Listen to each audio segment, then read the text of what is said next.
Hello London, hello. Järgmine esineja on meil ekraanil.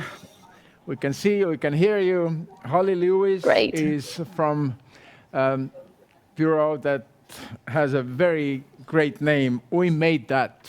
And the topic today that she will talk and maybe afterwards a few questions from Estonia, from very snowy Estonia today, is communities, change and the climate crisis. And without further ado, Holly, please, the floor is yours. Thank you very much. Thanks very much for inviting me today. I'm really happy to be joining you from London and sorry that I can't be there with you, but I think given that the kind of overarching theme that I was given was sustainability, I thought we can't justify those flights for the sake of a half-hour lecture.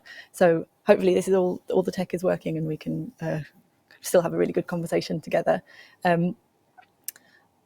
I am aware that we're probably, as an office, not that well known in Estonia. So I thought what I would do is start with a few quotes to sort of let you know what we're about, give you a bit of a sense of what to expect. So here's the first one.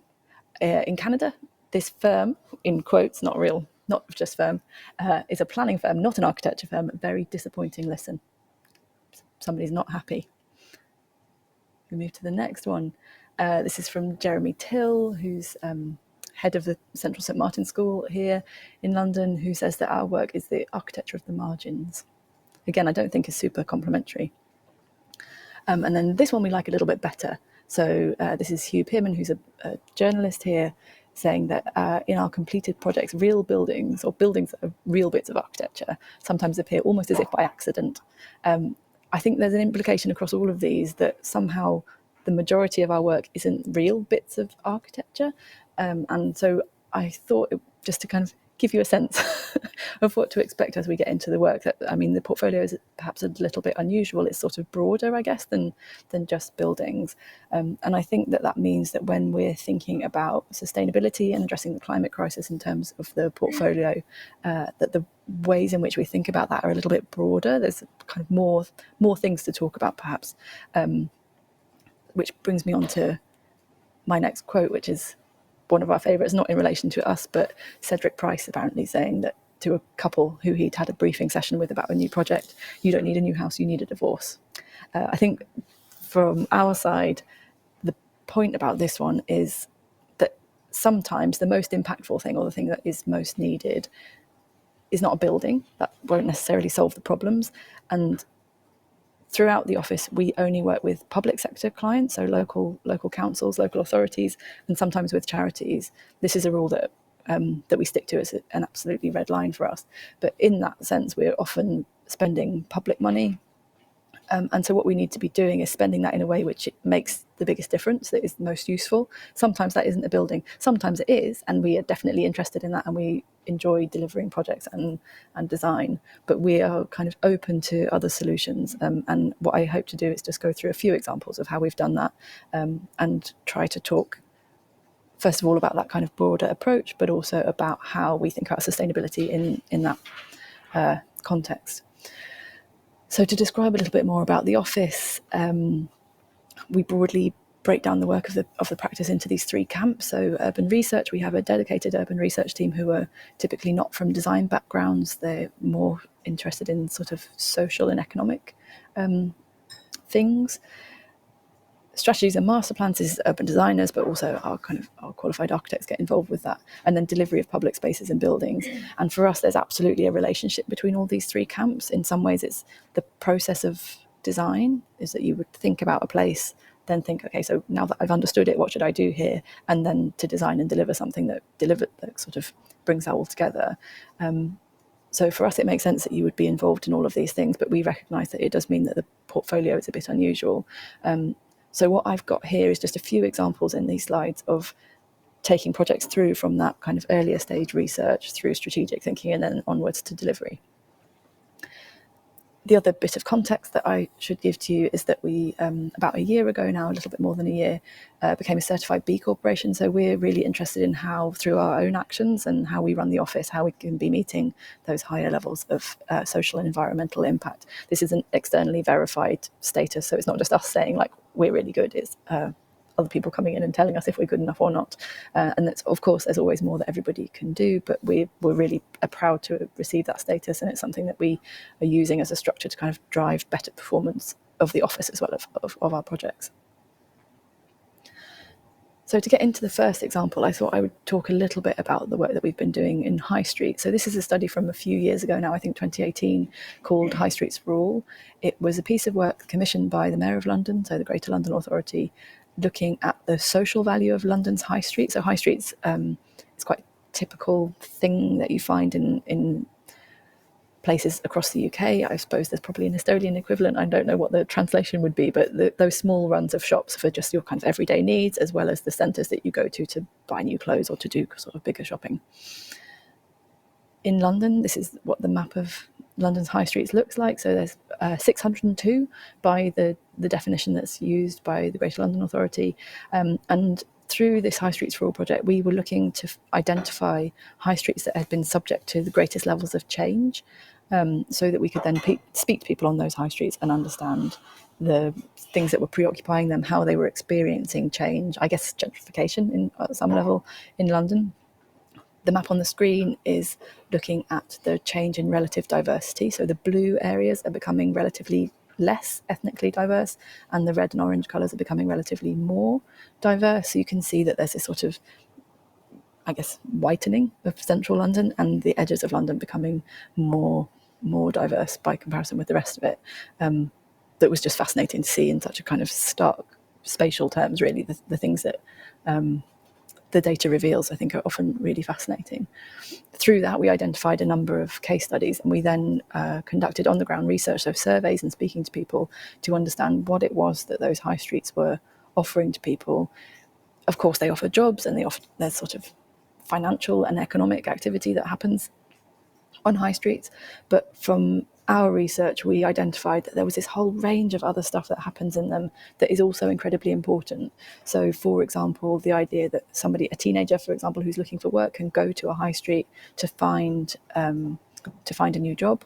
Or we also know that they're incredibly important for people who are out of work. So the people that we spoke to, 51% of the people that we surveyed were not in employment for one reason or another. So they were recent immigrants, or they had young families, they were unemployed. That compares with that proportion being 27% across the whole of London. So they're this sort of catchment for people for whom you might think, well, actually, we need to be a bit more careful, or these people might need some more help or support. The typical way of thinking about high streets at the time that we did the report was very much, how many jobs does it support? Maybe we could invest a little bit in the kind of public realm and public spaces, make that sort of prettier. And the report was really saying, if you're just thinking about jobs and you're just thinking about the number of businesses that are there, you're missing this incredibly important aspect of what these places have to offer to the city. That kind of thinking has led on to subsequent commissions. One of them is this, which is the High Streets Adaptive Strategy Study. This was another piece of work which is a bit more propositional, so not just documenting what is happening on high streets, but thinking more broadly about how can high streets and town centres change because of the challenges that they're facing at the moment. And those challenges, a lot of them have been long-standing. So this increase in online retail, meaning that really we need less space for shops, for example. And then also, I mean, the pandemic actually hadn't happened when we did this study, but there were lots of things that were identified through this study which are incredibly relevant about the importance of public space and the importance of digital and online presence. So that piece of work identified, again, a number of specific case study areas where we said, in this example, how do we make use of sort of digital technology, really, to support high street operations? What might be the kinds of things that could be done to help these places adapt to changing situations and sort of become more resilient to the changing situation that they find themselves in. So that's sort of research and strategic thinking. And then for us, in terms of delivered on the ground change, we've done a range of projects that have been focused on high street regeneration. This is one in South Croydon, which is South London. It's an area that was incredibly badly affected by the 2011 riots that London had suffered from. And in some ways, actually, the funding behind this project was sort of money to address some of that direct damage that really took place during those riots. So it was looking at the streets and the spaces, but also looking at the buildings and the frontages of those buildings to try and think how we could improve that situation and deal with things like the incredibly high levels of vacancy, so lots and lots of empty shops in the area when we started the project. And we were thinking about how can we make spaces that people want to spend time in. Also, how can we ask people to look again at these places that are incredibly familiar to them? Maybe they're not really valuing them so much. So one of the things that we were involved with was these shopfront improvements. So looking at upgrading the existing buildings. You can see here, I mean, this funny frilly barge boards and things around the roof. That was all there before we arrived, but was in an incredibly poor condition and quite dilapidated.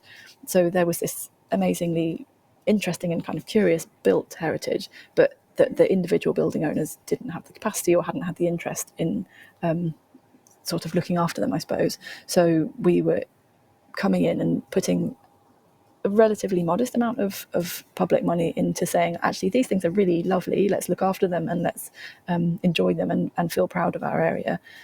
The thing that I want to just draw your attention to, though, is the hoarding, which is on the bottom right-hand side there. So this was a particular shop that had been allowed to get into substantial disrepair. It was in a really poor state and would have required a lot of money to get it back into use. The feedback that we had from the public engagement that we undertook through this process was that the owner of that shop shouldn't be rewarded with more money than everybody else for having let their shop get into a bad state. So we agreed to put this hoarding, and we commissioned an illustrator to come up with some patterns to put on there, which were inspired by the sort of architectural detailing that you can see at the top. I think, though, the thing that was different about that is that we then worked with a local charity called the Turnaround Centre, who were primarily catering for young people who were I guess excluded from school, so that had I guess disciplinary problems, and also young offenders, so people who'd been convicted of crimes. That we worked with the young people that charity were engaging with and involved them directly in the screen printing of that hoarding. So we were able to do this interesting thing of balancing sort of professional input and a design quality, I guess, that sometimes you don't get if you're just asking children to draw things and putting those on the boards, but that they're learning skills, they're feeling directly involved in that process of change in their local area. I can just move on. Great. The next project is also a sort of high street one, but it takes it a little bit broader. So this is what Woolworth wants. It's again a strategy for an area of South London where we developed with local people what we called an incremental master plan. So it is a strategic document that says this is the change that we'd like to see in this area. It's an area that's focused around a particular street market and has a lot of regeneration to the north and a lot of regeneration to the south, but itself was slightly, I guess, left behind. So we worked with local groups and local people to think about what their aspirations were for the future of this place, and that was a really important way of developing the ideas that were included in the document. The reason that I say that it's incremental is that it was broken down into a quite fine grain, quite small scale shopping list of little bits of projects in a way that could be delivered one at a time. So the image here is just sort of breaking down in this particular bit of the market, which is where it kind of faces onto the larger main road at one end, all of the smaller parts of the project that could be brought forward. And the idea with that was to then have individual stakeholders who could bring things forward themselves. So it didn't all rest with the council to do it or rest with an individual developer, but that the whole range of people who are interested, so individual building owners, yes, the council, yes, developers, even shop owners could sort of pick off bite-sized pieces of the work and deliver those. And that actually has been quite successful. That's been really happening. So we were then subsequently commissioned to deliver some early stages of that work. That included these small, again, shopfront improvements and interventions along the market, small pieces of public realm, just introducing a new bench so that people could hang out for a while, and some wayfinding and signage. And then there was a particular spot that we found to be particularly interesting. This is an existing library. The intention with the library, because of the regeneration that I'd mentioned to the kind of either side of this area, that there was to be a new library built as part of the new housing that was coming forward, which meant that the local authority position had been to basically not invest in this existing library until that new one came along, with the idea that they would just move it. For us, that was quite extreme. It meant things like the librarian who worked here was having to bring in chairs from her own house if there had to be an event. It just didn't feel right. So our proposal to the council was instead that they should invest here, make this a really brilliant library with lots going on. Then when it moved, they could take all of that activity to the new space, but also that the asset that they would still own, the existing building, would be something that was valued and that other people might be interested in using.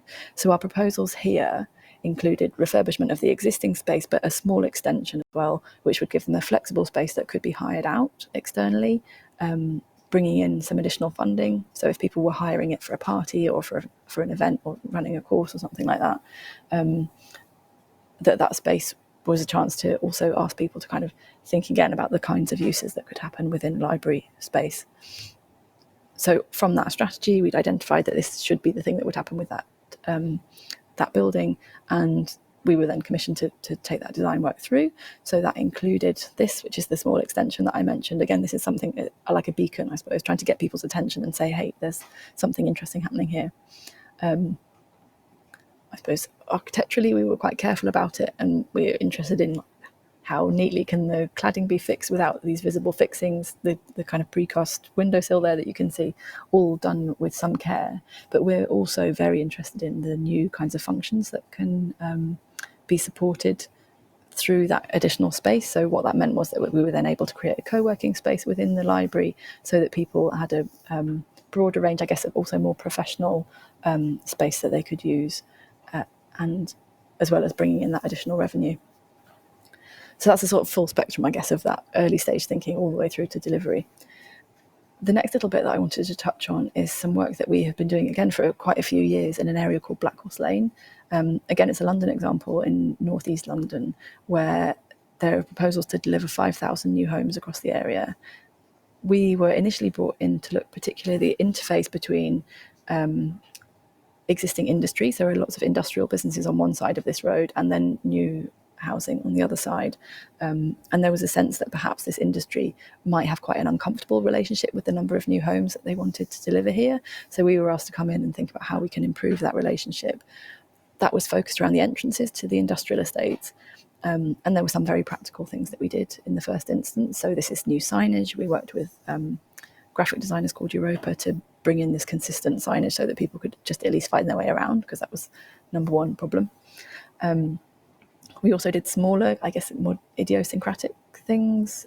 So this was an existing food truck who's now got new signage and a little facelift. He's sort of taken over the verges, so the green space on either side of him, and I think is still running very successfully. Again, we were interested in looking at shop fronts and how just a relatively modest upgrade to those can really make people feel proud and maybe more positive about their local area, so that those were implemented here. And we also worked with local businesses to think a little bit more about how they were operating. So this is one of a series of photos that we worked with a photographer called Thomas Adank to take. This is from a kitchen worktop supplier, but by being very careful about how that image is put together, you can see the sort of stack of the granite in the back of the photo there. This was taken in their unit. But what we were asking people to do, I think, is understand a bit more about what's happening inside all of those industrial sheds that could be quite anonymous. And we used these photos, we put them onto billboards in the local area, so that this thing, which was kind of slightly scary, a little bit intimidating sheds, we were able to, I guess, bring some of that activity out onto the street so that people could see it and engage with it. That was some work that we undertook quite a long time ago, and then more recently we've been brought back in. So this is one specific industrial estate that the council owned within that same area. So this is called Lockwood Way. It's on the edge of Black Horse Lane. Pretty typical industrial estate, to be honest, in London. Small scale sheds, quite a lot of cars, not particularly inviting environment. The kinds of things that we proposed here, though, we were asked to come in and think about how we could invite people into the estate a bit more. There was some quite interesting activity here. So lots of breweries, bakeries, there's a winemaker, kind of activity that actually is quite good to invite people into, that they, it's of interest to visitors and customers. We also, though, had to facilitate the fact that this is still a working industrial estate where there's big trucks coming in and it's really busy. So the kind of things that we brought in here was removing parking, which the businesses were really, really supportive of, surprisingly, because actually it was kind of getting in the way. The parking wasn't really being used by the businesses. It was just being used by people in the nearby area who wanted a spot. So they were really keen for us to remove that. We also introduced new greenery and trees, new permeable paving to allow the water to drain away, and a range of furniture and sort of infrastructure, I guess, to support that more public-facing type of use that was happening. And that led to things like this. So this is a new bench. You can see that the ground is sloping away, so the bench starts at a kind of table level and becomes a bar, supporting that sort of beer. I guess people are coming in at the weekend and having a drink here. And then these kind of things. So just thinking about how these spaces can be really functional as industrial places, but also have that public-facing aspect. So it's sort of in between a shop or a social area and new trees coming in. The curious thing here is that because all of the businesses have forklift trucks, we could do this furniture that they can move around just with a forklift that you just can't do in other. You couldn't do it on a high street. You couldn't do it in a normal public space. But for these businesses, actually, the idea that you can move your furniture around with a forklift is perfectly possible and quite fun. And then that kind of thinking about how industrial areas can be positive places leads into much larger scale master planning work that we're doing. So this is the Purley Way master plan. It's 7,500 new homes and more than 100,000 square feet of employment space, again in South London. So this thinking, I think there is a relationship between that strategic thinking about what might it be like to plan for the future of an industrial area compared with how positive those spaces can be. And we know that from that delivery work in Lockwood Way.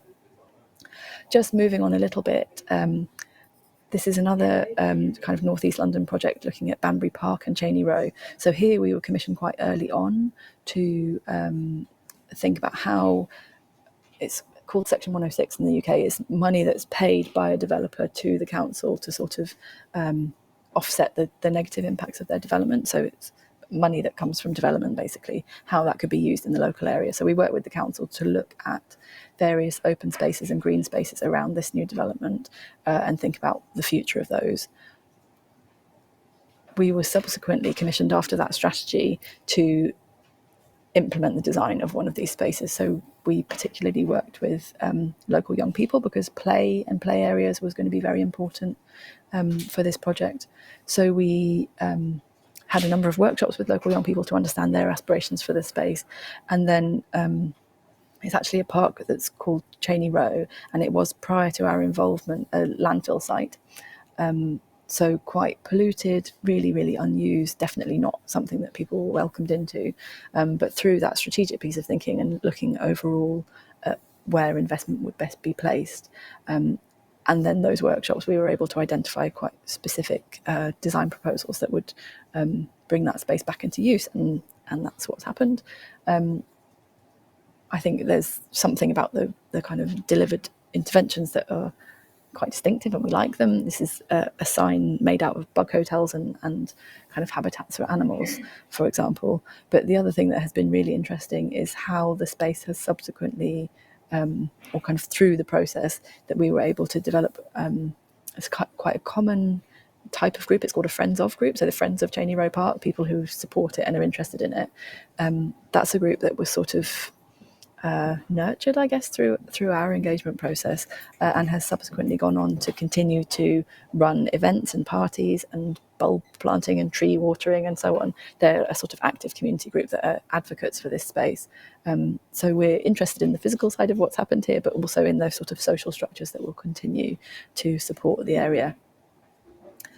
And then I also wanted just to take a few minutes to talk about how sustainability is coming through in our work more broadly.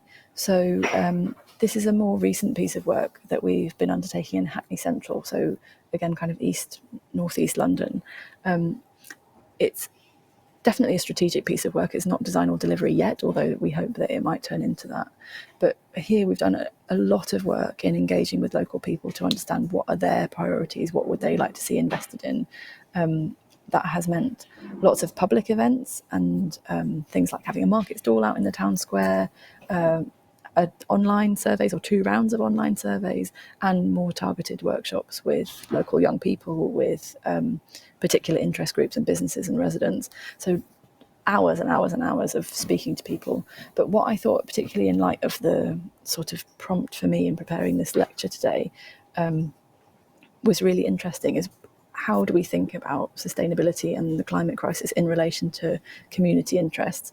And then as I reread these, you can see the sort of the grand challenge at the top. This is, I guess, inspired by the economist Mariana Mazzucato. So it's her sort of process of addressing change. But the idea is that we have a challenge that is stated for everybody. This isn't just for the council or the council saying what they will do, but all community members, all businesses, all stakeholders in the area. And then we broke that down into these 5 missions. But as I read them, actually you can see that each of them, I think, is concerned about sustainability in one way or another. So the first one about championing our character, here, the heritage, particularly of Afro-Caribbean diaspora communities in Hackney, has been incredibly important. And one of the key recommendations was to make sure that things that are happening in public spaces are more representative of that, that sort of diversity. We are also interested in the sort of spaces and services that helps communities to feel healthy, safe and cared for. And again, this came through very strongly. A fair economy, this is, I suppose, about how economic change can benefit the widest possible range of people. Green and resilient is obviously incredibly explicitly about sustainability. And then here we're thinking about things like active travel, things about improving biodiversity, planting new trees, how we can mitigate the impacts of particularly car travel and congestion on the roads in this area, and developing well. Again, this is something which comes up quite a lot, but how can we get the right balance of supporting investment and, I guess, growth in local places, whilst making sure that the influence of that growth is a positive one. Underneath the sort of synopsis that's included on this slide, through this strategy, a number of very specific actions which range from a food review of food in the local area and how that's delivered, how that can continue to be healthy and that people can have access to healthy food, all the way through to redoing the public space in the town square, because that's this incredibly important sort of civic space. But I think as I reread it, sort of with thinking about this lecture in mind, actually all of this is trying to think about what are the different ways in which change in an area can be sort of tailored to be sustainable. And these are the things that we are hearing from people as being incredibly important to them. That's how this strategy has been developed. As I say, this we hope will turn into more change on the ground. We've helped the council here with a funding application for £20 million worth of central funding for delivering on some actions against this. I think things are sort of moving in the right direction. I think people are more and more interested in how we're actually making the change that we say that we need. But still there's some way to go. So I think there are challenges that come up again and again, but we are hearing these kinds of messages more and more in the communities that we're speaking to, which makes me more and more optimistic that we'll be able to target the change that's required. Things like businesses in Lockwood Way saying that they want to remove their parking, that they want to put in more cycle infrastructure, that they want more trees. Again, we're having the same kinds of conversations with lots of different people. So for us, that sort of spectrum from research through strategy and engagement into delivery is becoming increasingly focused on these matters. And I think that community can be an incredibly important sort of power, I guess, in terms of delivering on these agendas, because I think where people in positions of power, either as local authorities or perhaps politicians, feel that they're supported by the electorate in tackling these things, I think it gives them more confidence to make the changes that are required, even though we know that they can be quite uncomfortable. I guess maybe we might talk about what those uncomfortable conversations are more in the Q&A, but I think I'll leave it at that in terms of an overview of the work, and maybe we can get to the questions. Thanks very much.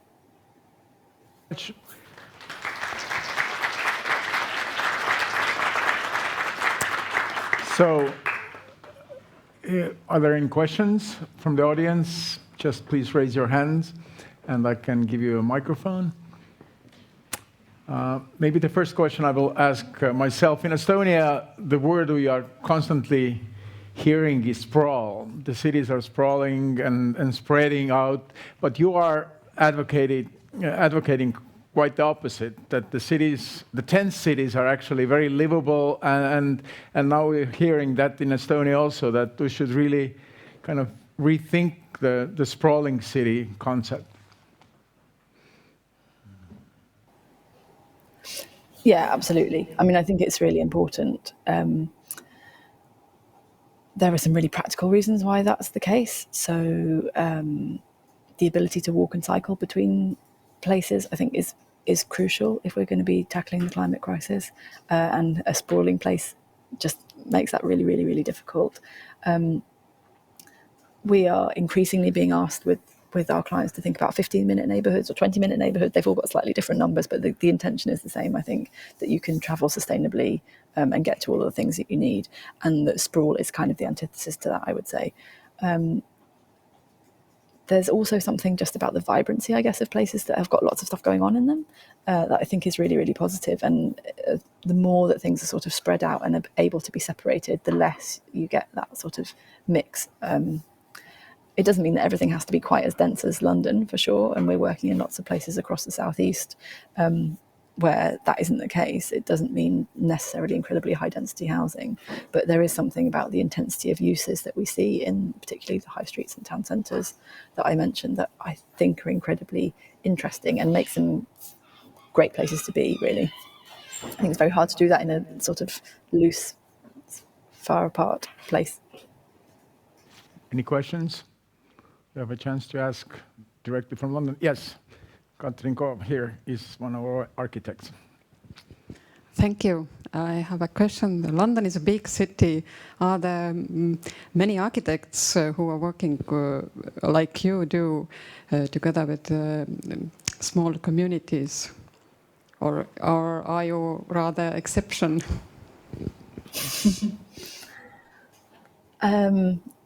I don't think that there are loads. There are some. I think it's becoming something that people are increasingly more interested in, and perhaps the pandemic has asked people to think again about the how meaningful their work is. And particularly in London, there's a lot of work which is about building houses and helping to make housing developers rich and building houses for people who are pretty rich.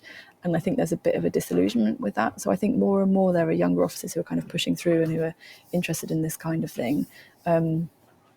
We're probably part of a bit of a gang of companies who are thinking about things in a similar way. And I suppose Assemble would be one of them. Like, they've been going about as long as us. They're kind of relatively well known, although they've gone into kind of more arts direction. I think, I can think of a handful. I wouldn't say that it's the norm, but maybe it should be. Thank you. Any more questions? You were talking about also congestion a little bit. That's a big issue here, and also how to reintroduce people to public transportation. After the change of society here in Estonia, many people just went to the cars, and the car is like a religion here. And the city streets are quite small, so there are kind of similarities between small Tallinn and big London in some ways. So maybe some examples how you deal with these issues. Yeah, I mean, if I had the solution, it would be fantastic. I think we probably have a lot of the similar conversations. In fact, in some ways in London it's easier because the public transport is so much better and there's relatively low car ownership. So it's maybe not so relevant to the London conversations, but definitely to some outer parts of London and to some of the work that we're doing across the rest of the south of the country. So we're doing work in Folkestone, which is on the coast, in Colchester, which is a small town, Southend also on the coast.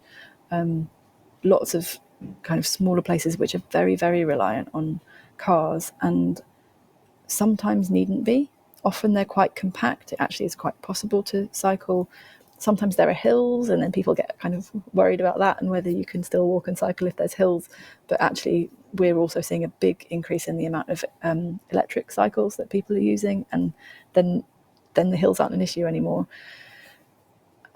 People are very vociferous in their love for their cars and in feeling, I think, quite offended if we suggest maybe you don't need to use your car as much as you do.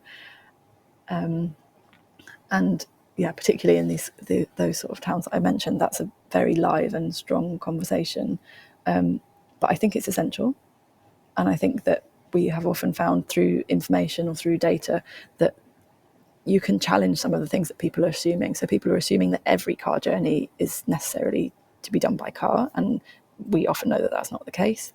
People assume that, particularly businesses in the high streets and town centres that we're looking at, assume that all of their customers are coming by car, but actually evidence tells us that people who come by more sustainable means normally spend longer and therefore spend more money when they travel. So actually encouraging people to come by those means is good for business, not bad for business. And also, if we're being honest about the climate crisis and if we have to do something about it, which we do, then this must be tackled. It must be possible to travel by other means. And the electric vehicles don't solve that problem for you. They solve a bit of air pollution, not all of it, and they still are incredibly kind of energy intensive and carbon intensive to make. So particularly in places where journey distances can be small, we have to be thinking about how we can support more sustainable means of travel. And in the UK, I mean, it's not solved. It's a very live conversation, but it's really about investing in the public infrastructure, investing in cycle infrastructure, giving people alternatives to their cars, and then increasingly saying, actually, you can't use your car. There's an interesting example in Cambridge at the moment in the UK where they're proposing a congestion charge for the majority of the town, where you would have £5 per day for using your car.